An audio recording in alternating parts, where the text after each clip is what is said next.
Kita sampaikan oleh Al-Mukarram di Haji Syamsuddin Rahmatullah. Jadi hari ini silahkan seperti biasa kita ada season tanya jawab. Ada season tanya jawab untuk agenda ini di Busana. Jadi bagaimana keutamaannya memelihara anak yatim, siapa yang menghormati anak yatim? Karena yang saya pahami salah satunya adalah doanya anak yatim itu tanpa adanya hijab. Jadi tanpa ada penghalang, langsung kepada Allah Subhanahu wa taala. Makanya disunahkan yang ini ketika kita memberikan kepada anak yatim itu diusap kepalanya dan dimintakan doanya. Karena doanya anak yatim itu sudah makbul. Jadi ketika diangkat tangannya anak yatim berdoa kepada Allah Subhanahu wa taala itu ijabah tanpa adanya hijab. Oleh karena itu silakan jika ada yang mau bertanya. Baik ibu-ibu, ada ibu satu. Bentar.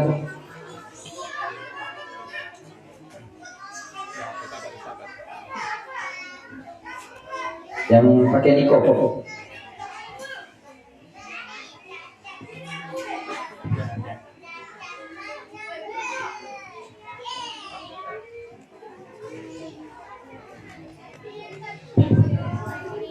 Bismillahirrahmanirrahim. Assalamualaikum warahmatullahi wabarakatuh.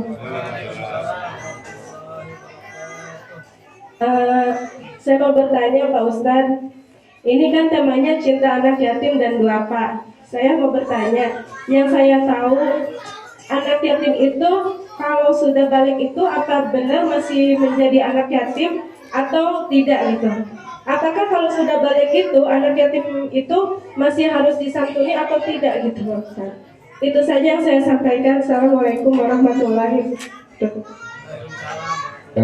Dikumpulkan dulu langsung tadi. Dikumpulin dulu. Silakan. Ada lagi yang mau tanya. Jadi intinya itu batasan disebut anak yatim. Nah, itu ya. Batasan tadi yang ditanya dari ibu itu batasan sebagai anak yatim itu sampai usia berapa tahun sih? Apakah ada dalam syariatnya batasan tertentu dia masih disantuni oleh kita? Silakan ada lagi yang mau bertanya. Ibu, bapak, ada? Silakan, mangga.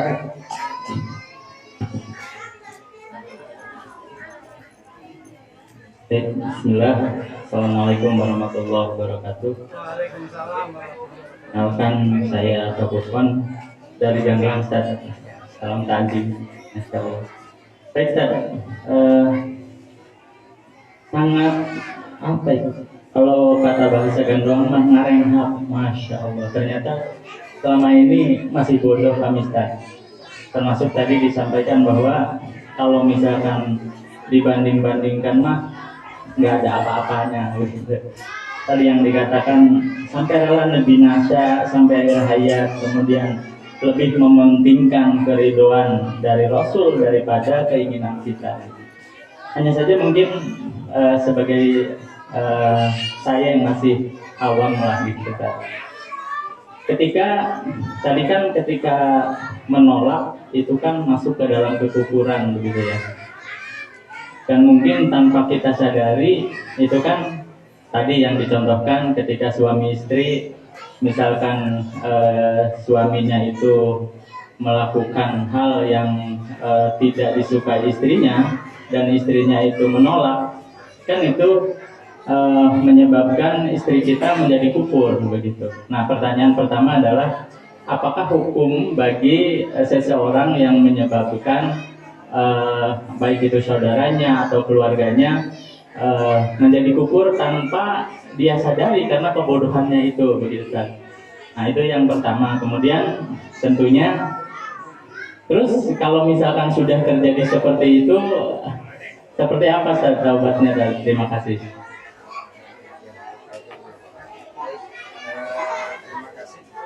Terima kasih. Jadi ada dua, ini ada tiga ya, karena itu bercabang. Yang pertama batasan anak yatim, kedua hukum yang tanpa disadari. Kekufuran tanpa disadari. Contoh tadi Ustadz Mehmet pengen nikah lagi tapi ditolak, nah kan tanpa disadari gitu. Nah itu contohnya. Itu contoh-contoh pakai contoh kan. tanpa disadari gitu loh. Nah itu ya salah satunya. Oh ada lagi? Oh ada lagi, nambah lagi kalau silakan. Pak Mangga. Assalamualaikum warahmatullahi wabarakatuh. Pak Ustadz, mohon maaf saya mau nanya. Tadi kan batasan untuk anak yatim. Kalau untuk duafanya gimana? Batasan duafa itu misalkan kayak misalkan janda yang seperti apa gitu. Terima kasih. Sekian. Assalamualaikum warahmatullahi wabarakatuh. Waalaikumsalam. Ada lagi? Apa langsung dijawab? Dulu ya. Jadi tahan dulu ya. Sampai nunggu yang lain. Nanti keburu banyak lagi. Jadi ada 3 pertanyaan, satu batas. Nah ini bisa sekaligus oke ya. Ada batasan anak yatim, karena ada batasan yang disebut dengan doa apa tuh batasannya sampai mana. Kedua hukum tanpa disadari menolak syariat Islam. Kemudian bagaimana yang sudah terlaksana taubatnya, karena memang nggak disadari karena kebodohan, karena ketidaktahuan hukum. Ini satunya adalah bergabung dia apa itu Musani ya, itu ngaji bersama. Nah itu bisa salah satunya. Ya. Silakan. Oke. Ya, baru. Jadi ini ada satu penjelasan terkait dengan batasan anak yatim yang istilahnya dia itu kebutuhannya harus kita tanggung. Kalau anak yatim itu kalau disebut anak itu ya sudah berakhir ketika sudah nggak anak lagi.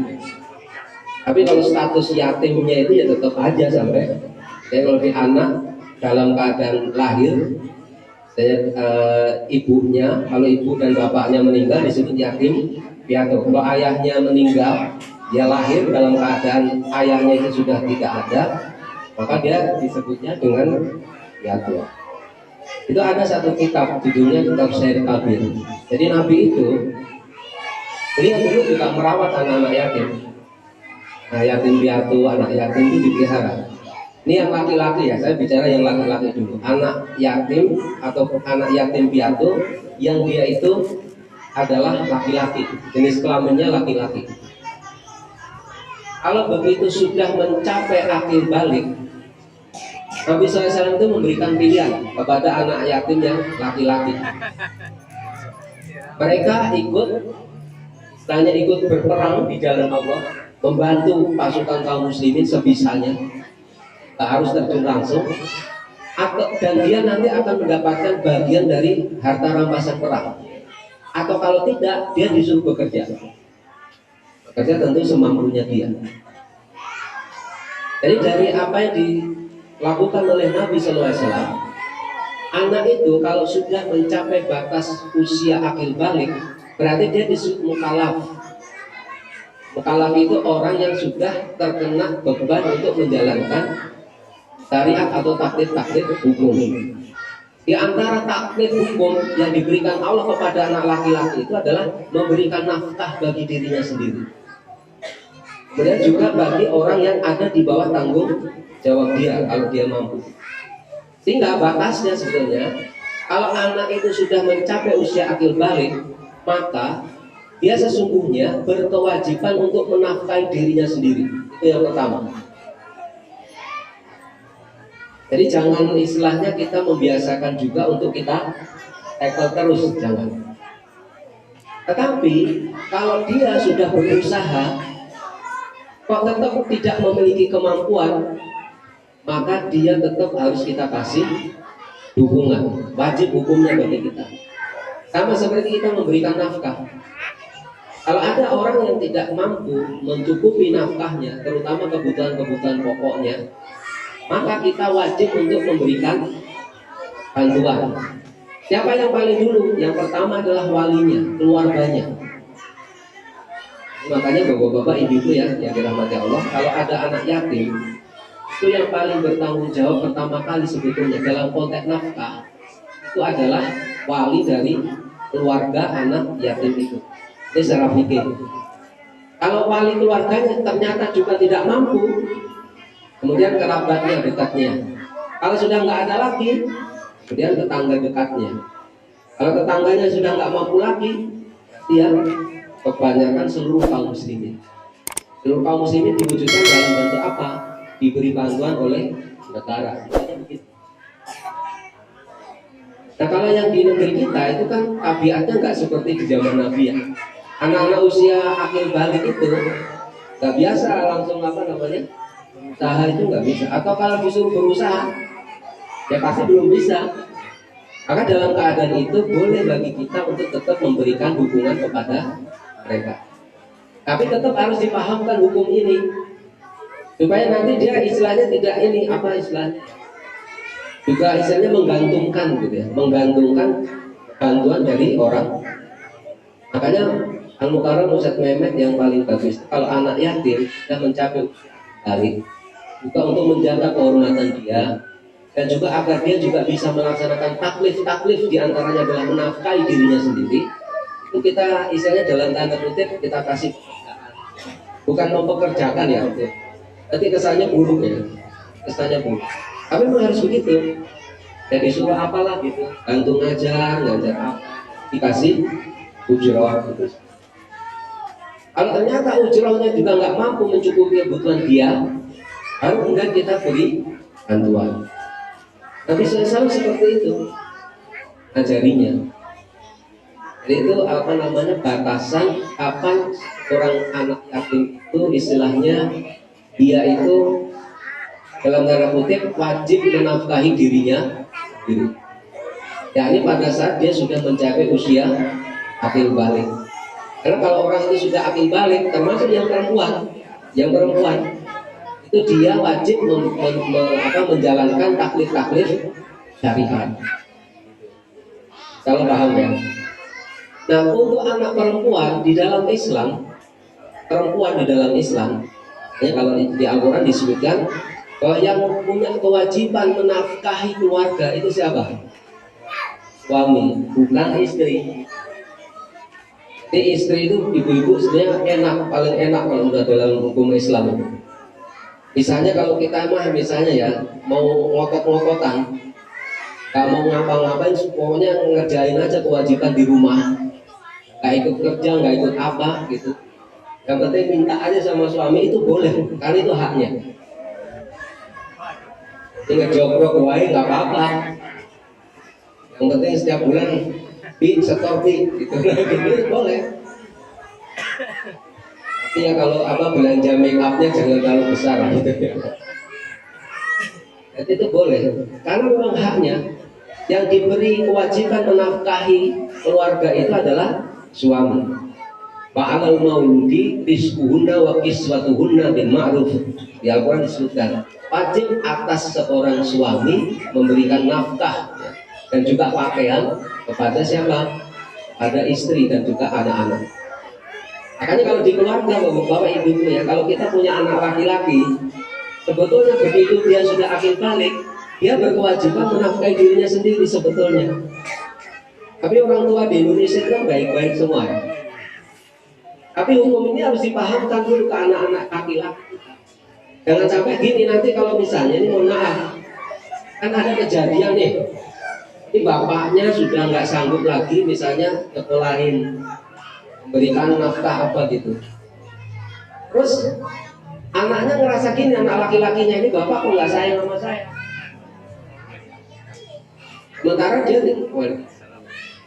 Sementara mestinya dia dikasih dulu nih pelajarannya. Ya memang benar ya, kalau anak kita sudah berusaha ternyata tidak bisa juga mencukupi kebutuhannya, alhamdulillah Al-Mukarram.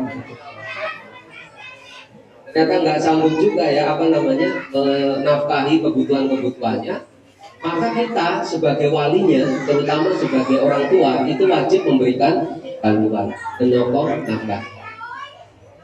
Nah, dengan cara begini, bapak-bapak, ibu-ibu yang dirahmati Allah, anak-anak yatim kita ini itu anak-anak yatim yang istilahnya berkualitas. Dia ngerti hukum, ngerti kedudukannya. Dia tidak, mohon maaf ya, tidak bergantung kepada kita. Karena Nabi itu tidak ngajarin anak yatim itu jadi bergantung sepenuhnya. Dan terutama yang laki-laki nih, bicara yang laki-laki. Kalau yang perempuan tadi karena dia tidak berkewajiban menafkahi dirinya, maka sebetulnya nafkah itu tetap jatuh kepada walinya, itu yang paling dekat. Kalau nggak mampu, baru kemudian di sekitarnya, tetangganya. Hanya alhamdulillah kalau sampai istilahnya ada saudara kita yang nggak punya hubungan nasab ya, sampai memberikan bantuan itu mestinya mohon maaf, paling keluarganya rada malu. Ya, kalau menurut saya. Jangan istilahnya gini, jangan istilahnya lepas tanggung jawab, karena tanggung jawab yang sejati itu ada di tangan wali, bukan pada Al-Mukarram Ustadz Mehmet. Ustadz Mehmet itu yang kali gitu. Kalau walinya nggak sanggup, baru jatuh ke tetangga dekat. Kalau tetangga nggak mampu, orang satu RT situ. Kalau satu RT juga nggak mampu, satu RW. Atau RW nggak mampu, satu kelurahan begitu. Ini yang harus dipahami kalau menurut saya. Jangan sampai anak-anak yatim kita ini istilahnya mentalnya juga nggak baik ya, mental meminta atau tadi ngandalin orang nggak mau usaha.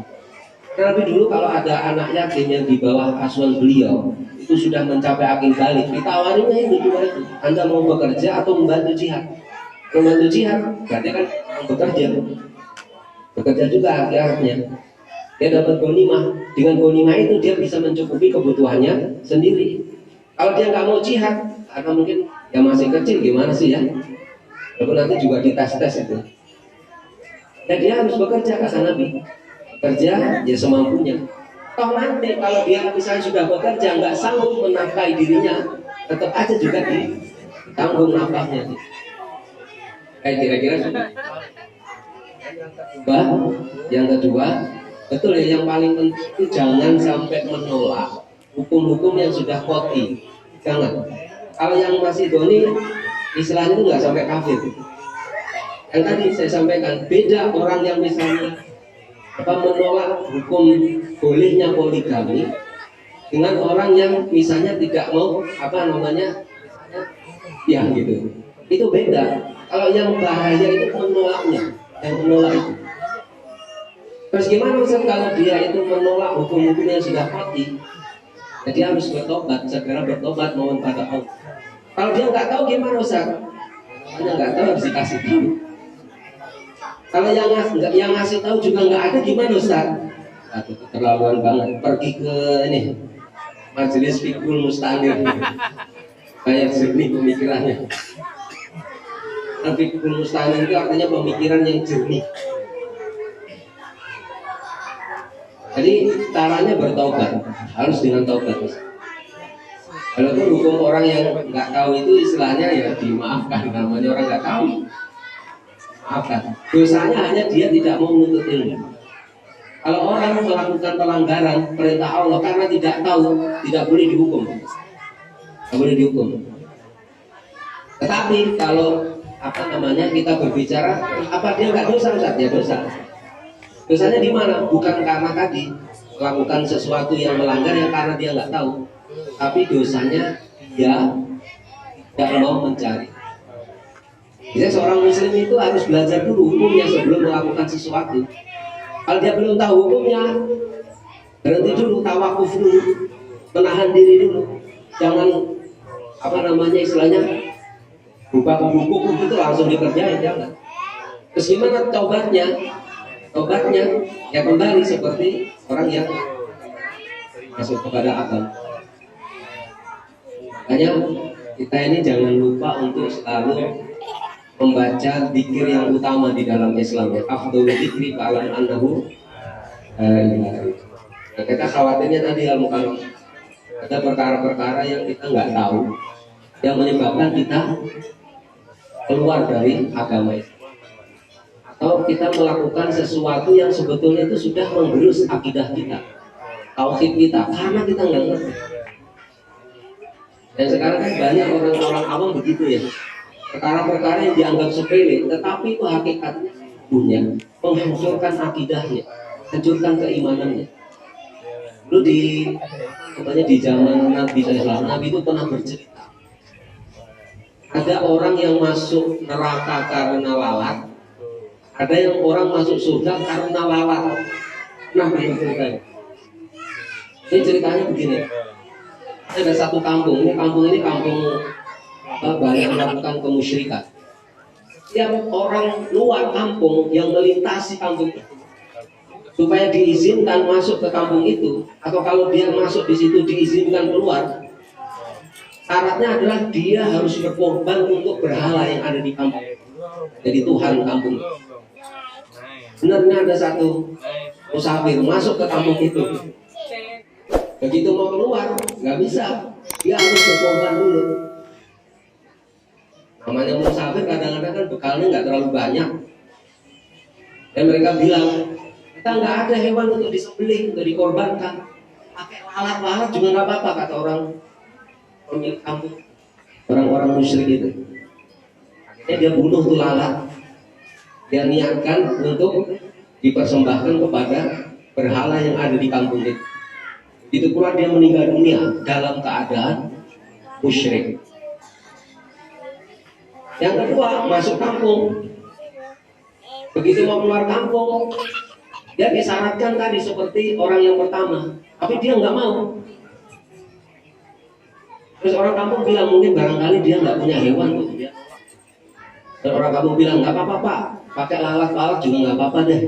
Asalkan Bapak berkorban untuk berhala kami, tumpahkan darah untuk berhala kami. Itu pun juga nggak akan kami lakukan, saya lakukan. Akhirnya orang itu nggak bisa keluar dari kampung itu, bahkan dibunuh. Tapi dia masuk ke dalam surganya.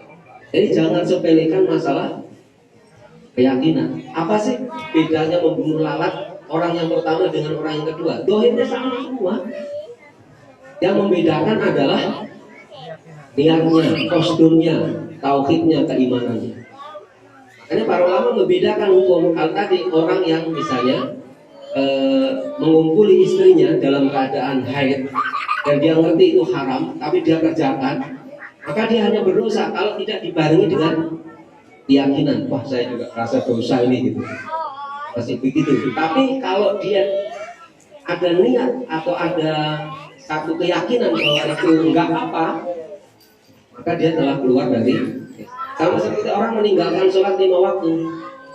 Kalau dia meninggalkan sholat 5 waktu, itu orang berdosa, hanya berdosa, tidak sampai menyebabkan dia keluar dari agama Islam. Kalau tidak dibarengi dengan keyakinan. Salah sih, saya salah sih yang sholat tiru ini, masih juga kebayang-bayang dosanya gitu. Tetapi kalau orang meninggalkan sholat dibarengi keyakinan bahwa meninggalkan sholat 5 waktu itu tidak mengapa, nah itu kata para ulama, orang itu baru disebut keluar dari agama. Tobatnya harus dia kembali mengucapkan lafaz kedua la ilaha illallah bersatu. Itu cara atau tata cara orang yang tobat dari riddah. Nah, sedangkan yang ketiga ini batasan tentang du'afa, orang-orang yang lemah itu sebetulnya batasannya adalah dia tidak sanggup mencukupi kebutuhan-kebutuhan pokoknya. Khusus kalau istilah sekarang itu adalah kebutuhan untuk makan dan minum dan berpakaian. Yang paling penting. Kalau rumah gimana Ustaz? Termasuk sebetulnya juga masih miskin kalau orang nggak punya rumah sendiri. Tapi rumah di Indonesia mahal ya, di Indonesia ya. Lagi kalau di apartemen mahal lagi. Kalau di luar negeri, kalau kita punya rumah begini nih mahal. Kalau punya rumah sendiri. Kalau di apartemen malah murah. Beda sama Indonesia. Kalau Indonesia apartemen malah mahal. Jadi yang dimaksud du'afa itu orang yang lemah secara bahasa. Ini orang yang tidak sanggup di kebutuhan pokoknya. Nah, orang yang lemah ini wajib untuk ditopong kebutuhannya. Dan di dalam Islam itu Allah menurunkan hukum-hukum tentang nafkah dan diurut. Dimulai dari suami wajib memberikan nafkah kepada istri dan anak-anak. Kalau nggak sanggup nanti siapa yang tackle? Alinya, keluarga-keluarga terdekatnya, kerabatnya. Kalau itu sudah nggak bisa lagi, nanti negara yang akan menanggung semua. Itu kira-kira al-mukarram ya yang bisa saya sampaikan jawabannya ya. 3 pertanyaan, jawabannya panjang. Alhamdulillah ya. Oh, masih penasaran. Oke, satu lagi udah terakhir berarti ya. Satu lagi masih penasaran. Monggo silakan. Assalamualaikum warahmatullahi wabarakatuh.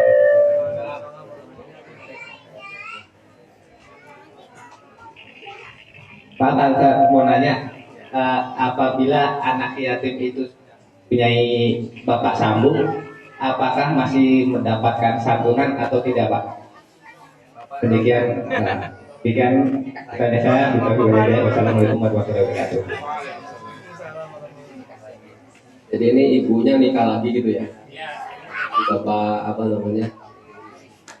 Jadi sebetulnya itu gini, prinsip memberikan santunan itu, bayangan memberikan santunan itu hakikatnya kepada orang yang membutuhkan, itu sebetulnya.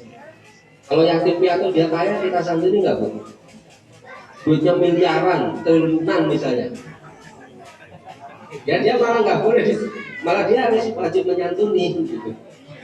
Jadi prinsip memberikan santunan itu sebetulnya kepada orang-orang yang membutuhkan.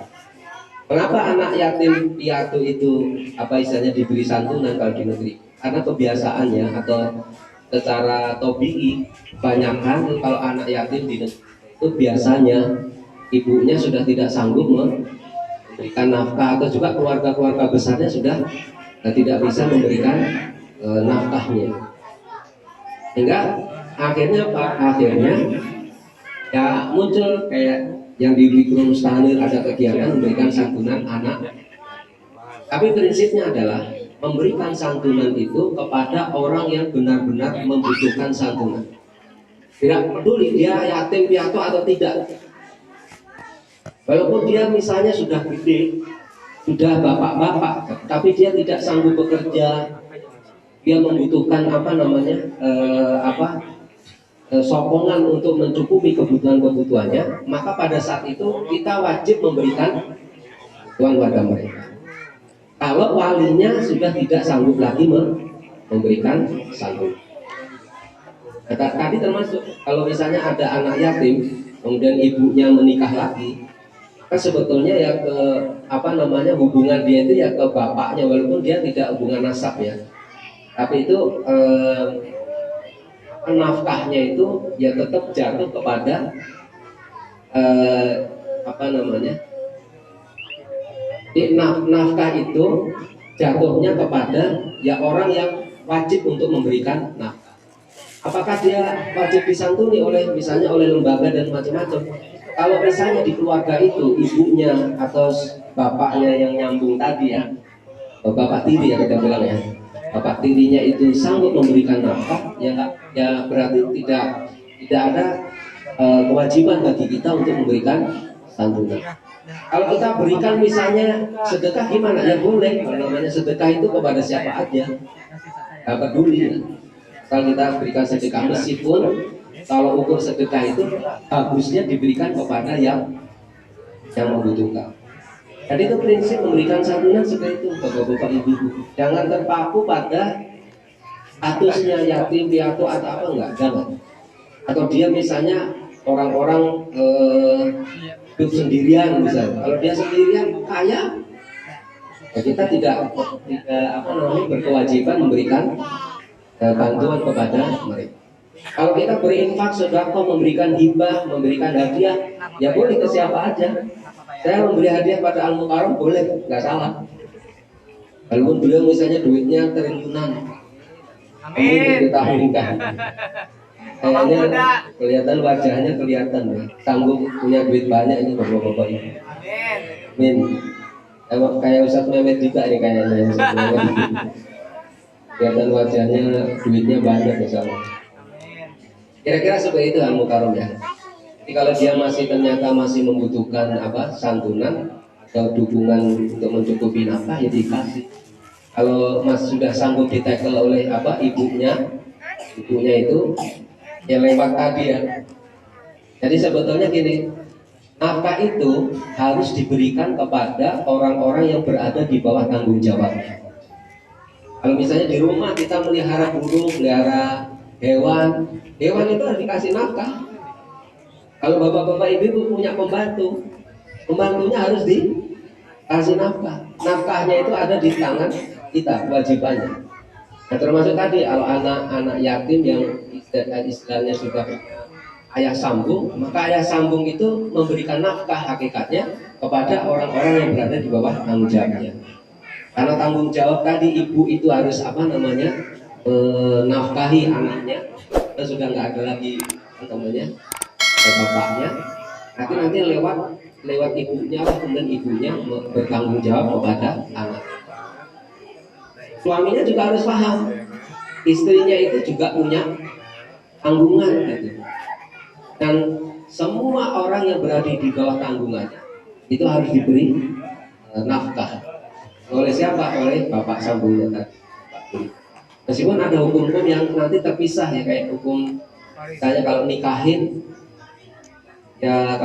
kan tetap harus wali dari, kalau dia anaknya perempuan harus nasab, wali nasab kan dengan ayah sambung. Itu yang harus dibedakan. Mungkin barangkali itu saya berikannya. Alhamdulillah ya sudah disampaikan. Masih penasaran. Bertanya lagi, terakhir ya. Ini langsung dari Ustaz Muhammad. Nanya lagi kapan saya boleh ganti enggak? Bukan ya Ustaz ya? Bukan. Saya kemana Ustaz? Izin dulu Ustaz. Pakai punten ini kan saya sebagai ketua panitia ya kan yang mengumpulkan dana dari saudara-saudara kita. Ketika kita menyampaikan ke salah satu dari Agnia yang saya kenal gitu kan, dia memiliki pendapat bahwasanya kenapa santunan anak yatim itu harus di bulan Muharram, dan dia menyatakan bahwasanya menentukan untuk pemberian santunan anak yatim di bulan Muharram itu ini kebiasaan orang-orang yang menganut Syiah. Apakah betul seperti itu Pak Kiai? Dan terima kasih. Assalamualaikum warahmatullahi wabarakatuh.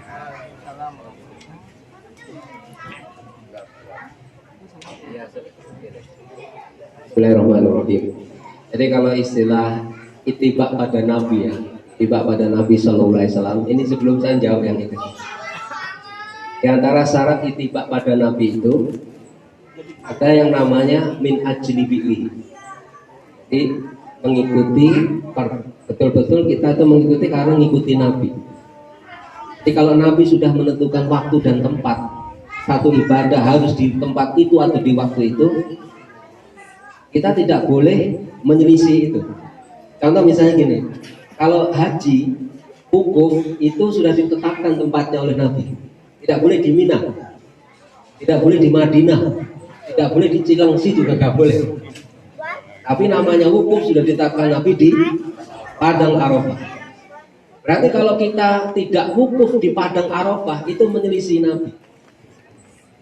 Tapi kalau ibadah itu tidak ditetapkan tempatnya oleh Nabi SAW, secara khusus panjenengan melakukan ibadah itu di tempat manapun boleh. Misalnya kita contoh mengerjakan sholat misalnya. Sholat itu hukumnya panjenengan sholat di mana aja boleh di muka bumi, kecuali tempat-tempat yang dilarang sholat. Misalnya di kamar mandi, tempat menderumnya onta, tempat sampah itu nggak boleh kita sholat di situ. Tapi di luar itu boleh saja. Termasuk tadi ibadah itu ada yang ditetapkan waktunya oleh Nabi. Kita nggak boleh bergeser sedikit pun. Sholat subuh itu sudah ditetapkan waktunya oleh Nabi. Mulai terbitnya fajar sidik sampai terbitnya matahari. Kita nggak boleh sholat subuh di luar waktu yang sudah ditetapkan Nabi. Saya sholat subuh pas jam 2 malam gitu misalnya. Itu bid'ah namanya malah. Gak diterima sholat subuhnya. Termasuk kalau kita misalnya mengerjakan sholat Idul Fitri, itu harus di 1 Syawal. Kalau kita mau mengerjakan sholat Idul Adha, harus di tanggal 10 Idul Hijjah. Mau puasa Arafah, harus tanggal 9 Idul Hijjah. Tidak disebut puasa Arafah kalau di luar tanggal 9 Idul Hijjah. Ini kalau ibadah-ibadah sudah ditetapkan waktunya oleh Nabi. Kalau tidak ditetapkan oleh Nabi waktunya, kapan saja boleh. Kayak zikir, jenengan mau zikir pagi, siang, malam, jam 2 malam, jam 3 malam boleh. Bersedekah juga sama, mau sedekah malam, siang, jam 12 malam gitu, boleh. Gak ada ketetapan kalau sodako itu harus jam sekian, hari sekian, nggak ada. Jadi di bulan Muharram ini termasuk sebetulnya Mengapa kok dipilih di bulan Muharram? Karena bulan Muharram itu ada keutamaan. Dianjurkan di dalamnya berdasarkan riwayat-riwayat. Katakan kalau riwayat ini misalnya lemah, ya, lemah, itu istilahnya tetap boleh dipakai, Berarti lemah menurut siapa? Jadi sesungguhnya ini nggak ada kaitannya ini orang Syiah nggak ada. Kalau misalnya orang Syiah melakukan juga seperti itu, misalnya nih, kita kan melakukan itu bukan lagi dari sedekah. Sedekah artinya zakat ya, bukan menjadi zakat tapi berubah menjadi sedekah. Jadi ini ada ibadah-ibadah yang waktunya sudah ditetapkan Nabi secara spesifik dan kita harus di situ. Ada juga ibadah itu yang tidak ditetapkan waktunya secara khusus oleh Nabi. Itu syarat yang namanya ketiga dari ittiba, yakni min ajli fi'li. Jadi itu al-mukarram. Jadi jenengan nggak usah terpengaruh ya, kalau kayak gitu. Ini maksud saya itu di bulan Muharram seperti ini, tahun baru begini memulai apa istilahnya? Tahun baru itu dengan amal yang baik. Amal-amal yang dianjurkan oleh Nabi SAW. Di antaranya adalah amal bersedekah. Itu adalah amal yang utama di dalam Islam. Para sahabat itu jauh lebih menyukai berinfak dan bersedekah. Bahkan ada sahabat yang mengatakan bersedekah, memberikan infak harta kita kepada orang yang membutuhkan, baik itu kerabat kita atau bukan kerabat kita, itu jauh lebih utama dibandingkan mengerjakan siam. Itu jauh lebih utama. Makanya kalau bisa Bu, ibu-ibu, bapak-bapak yang dirahmati Allah, namanya bersedekah orang muslim itu harus jadi kayak semacam tradisi ya. Kalau sedekah itu gini, dialokasikan. Jadi kalau kita punya duit, kalau gaji kita sebulan itu katakan 3 juta, harus dialokasikan sekian persen itu memang untuk sedekah. Kalau saya pribadi juga membiasakan gitu, tiap hari bersedekah. Kayak itu 2.000, 3.000, 10.000, tapi saya alokasikan. Setiap hari saya harus bersedekah. Sedekah maksudnya memberikan uang atau memberikan sesuatu pada orang lain. Dan itu termasuk amalnya orang-orang soleh. Di bulan Muharram seperti ini juga dianjurkan ya kita memperbanyak amal kebaikan. Salah satunya kita memberikan santunan atau memberikan sedekah infak kepada orang-orang yang barangkali gitu. Al-Mukarram Ustaz Mehmet yang bisa saya. Alhamdulillah, dan sudah terjawab ya. Jadi kepada Natul yang mengatakan Muharram itu, kalau dari pertanyaan tadi seperti ngikutin adat Syiah, berarti beliau sudah siap untuk menginfakkan jadi donatur tetap tiap bulan. Ya kalau donatur tetap tiap bulan, jadi Bapak kita kalau betul-betul pemahamannya nggak usah menunggu bulan Muharram Pak untuk infak pada anak yatim. Silahkan Al-Fikul Mustanir siap menampung infak sedekah untuk anak yatim tiap bulan. Tinggal pilih nanti siapa yang paling membutuhkan, bisa diberikan tiap bulan. Gitu ya Pak ya. Sampai kita. Boleh tuh. Jadi sampaikan kepada donaturnya begitu aja. Oleh karena itu insya Allah kita buka tiap bulan Pak. Jadi kita siap untuk menyampaikan amanah tersebut. Karena mungkin saya pribadi mengalami menjadi anak yatim, kehilangan ibu dari usia 1 tahun. Sebelum Muharram identik kita bahasanya Pak, lebaran anak yatim gitu ya. Di kampung saya itu lebaran anak yatim, bahkan suka dikasih ada disebut dengan bubur syuro. Yang itu satu bubur warnanya merah, satu warnanya putih, satu gurih, satu manis. Nah itu ya. Biasa ada kacang, ada segala komplit juga ada semua. Itu jam kalau di kampung begitu. Kalau buat anak yatim mau masuk bulan Muharram tuh panen. Alhamdulillahnya lebaran anak yatim. Mungkin salah satunya adalah di bulan Muharram akan melaksanakan, itu adalah bulan Muharram yang dimana amalan kita Allah lipat gandakan. Termasuk dosanya juga ya, dosa pun Allah lipat gandakan di bulan haram, pahala pun Allah lipat gandakan di bulan haram. Jadi insya Allah gitu ya, Sabiamet disampaikan pada donatur. Insya Allah Pak kita siap menampung tiap bulan. Nah boleh, kan belum ada ya wacana ke sana. Silakan untuk donatur yang tadi mempertanyakan itu, kita siap buka donatur tiap bulan untuk menyampaikan kepada anak yatim. Kalau di kampung pun dulu begitu, ada yang tiap bulan ngasih SPP kepada anak yatim. Jadi SPP sekolah itu ditanggung oleh seorang agnia. Tiap tanggal 5 kita datang ke rumah beliau untuk ambil SPP sekolah. Udah etapan kayak gitu, ada yang seperti itu. Ini pengalaman pribadi saya. Alhamdulillah, jadi SD SMP gratis SPP dulu. Tapi jangan senang ya. Jadi berdoa karena anak saya, teman saya sih kok dapat biaya dia enggak hanya meninggal dulu orang tuanya kan gitu. Kan itu kan yatim. Itu memang anak zaman dulu. Baik, alhamdulillah alamin. Mungkin kesimpulannya Pak Kiai. Nah, sudah tidak lagi pertanyaan. Kesimpulan dari tausiah tadi, monggo Pak Kiai.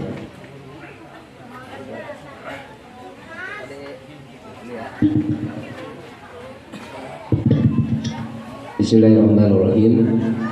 Bapak-bapak, ibu-ibu yang dirahmati Allah, kesimpulan kajian yang kita bahas pada pagi menjelang siang ini adalah kecintaan kita kepada baginda Nabi Muhammad SAW itu harus kita wujudkan dalam bentuk menjalankan sunnah dan syariatnya baginda Nabi Muhammad SAW tanpa reserve, tanpa perhitungan, tanpa memilih-milih.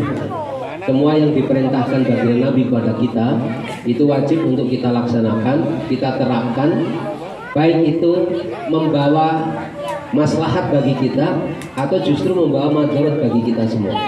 Tapi intinya adalah semua yang diajarkan baginda Nabi kepada kita atau syariat Islam itu pasti akan berbuah rahmat bagi kita semua. Dan barangkali kita sekarang ya menjalankan sebagian sunnah Nabi saja sepertinya sudah ngerasa cobaannya berat gitu. Mungkin bahkan kita mendapatkan sesuatu yang kurang kita sukai atau sesuatu yang menyulitkan kita. Tapi tetap kita harus ingat bahwa syariat yang dibawa Nabi Muhammad SAW itu adalah syariat yang sempurna. Agama kita, agama Islam itu adalah agama yang sempurna dan paripurna. Dan di antara syariat baginda Nabi SAW yang itu juga menjadi tradisi atau urufnya para alim ulama, orang-orang yang soleh, itu adalah memberikan santunan kepada orang-orang yang membutuhkan. Salah satunya adalah anak-anak yatim. Mari kita cintai anak-anak yatim, jangan kita hardik mereka. Dan sekali lagi saya ingin menambahkan apa yang tadi disampaikan, bahwa kalau kita ini punya harta, tolong disisihkan untuk anak-anak yatim. Tolong disisihkan untuk membantu saudara-saudara kita yang memang membutuhkan bantuan. Dan itu insya Allah akan menjadikan sebab kita akan ditolong oleh Allah SWT.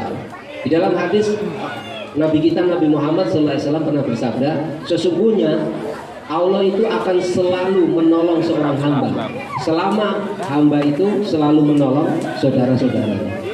Dan termasuk keutamaan juga menolong atau memberikan santunan anak yatim adalah kita akan dijamin oleh Allah Subhanahu wa taala untuk masuk ke dalam surganya Allah Subhanahu wa taala. Dan ini adalah satu yang kita inginkan. Oleh karena itu, Bapak-bapak, Ibu-ibu yang dirahmati Allah, mari kita galakkan, mari kita perbesar ya upaya untuk berbuat kebaikan kepada anak-anak yatim dan juga orang-orang yang membutuhkan. Barangkali itu yang bisa saya simpulkan pada kajian kita pagi hari ini. Saya kembalikan pada Sohibul Fadilah.